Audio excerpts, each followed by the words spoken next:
5, 4, 3, 2, 1 start. माननीय सभापति महोदय, सदन में हो रही आज की बहस में बहुत से सवाल उठाए गए हैं।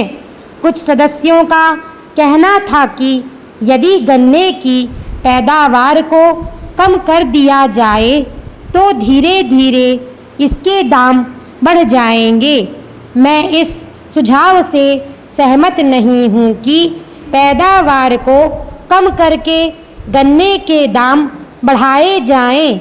हम तो चाहते हैं कि देश में हर चीज़ की पैदावार बढ़े और साथ ही किसानों को उनकी पैदावार का पूरा दाम भी मिले।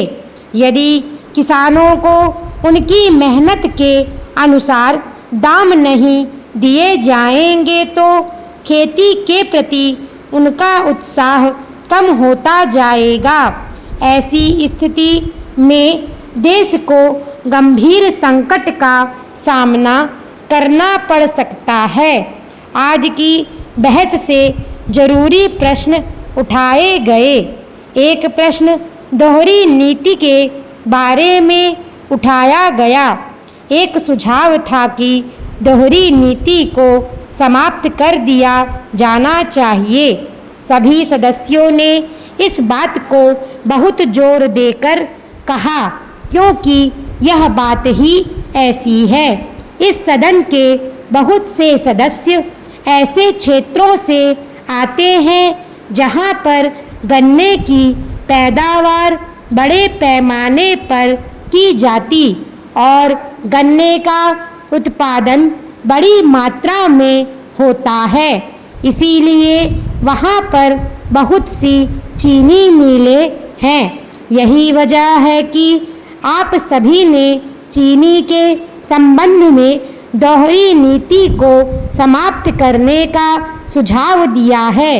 वास्तव में कुछ समय पहले मेरा भी ऐसा ही विचार था, लेकिन बाद में मुझे इस संबंध में अपने विचार बदलने पड़े।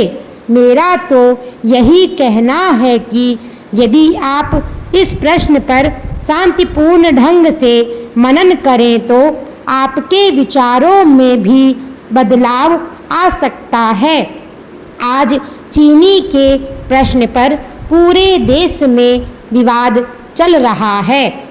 मेरा मत है कि सरकार चीनी के उत्पादन, खर्चे और मुनाफे पर अच्छी तरह से विचार करे और किसी एक निश्चित नतीजे पर पहुँचे। महोदय, कई वर्ष पहले फसल बीमा का प्रस्ताव सरकार के समक्ष रखा गया था, लेकिन अभी तक इस संबंध में कुछ भी नहीं किया गया है। इस प्रस्ताव पर जितनी जल्दी अमल किया जाए उतना ही किसानों का लाभ होगा। इस पर आने वाले खर्च की समस्या भी प्रयत्न करके हल की जा सकती है। आज स्थिति यह है कि जब किसान की फसल किसी प्रकार से नष्ट हो जाती है तो उसके पास खाने तक को कुछ नहीं रहता। फसल बीमे की व्यवस्था करके उसे इस कठिनाई से बचाया जा सकता है। सभापति महोदय, सभी जानते हैं कि हमारे देश में अधिकतर लोग खेती करते हैं, लेकिन फिर भी हम खेती के मामले में अभी तक आत्मनिर्भर नहीं हो पाए हैं। इसका कारण जो मैं समझता हूँ वह यह है कि हमारे देश में खेती के स्थान पर उद्योग को ज़्यादा महत्व दिया गया।